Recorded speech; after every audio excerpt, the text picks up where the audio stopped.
संस्कृती, कला आणि संगीताचा सोहळा अनुभवण्यासाठी ठाणेकरांनी काल मोठ्या संख्येने संस्कृती आर्ट फेस्टिवल 2026 मध्ये सहभागी झाले होते.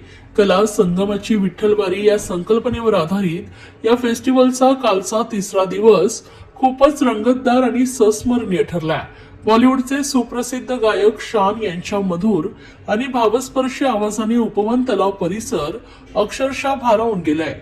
त्यांच्या आवडत्या आणि लोकप्रिय गाण्यांवर रसिकांनी मनसोक्त दाद दिली आणि संपूर्ण वातावरण संगीतमय झालंय. संगीतासोबतच लोकनृत्य, शास्त्रीय नृत्य, सुफी संगीत यांची झलक अनुभवायला मिळाले.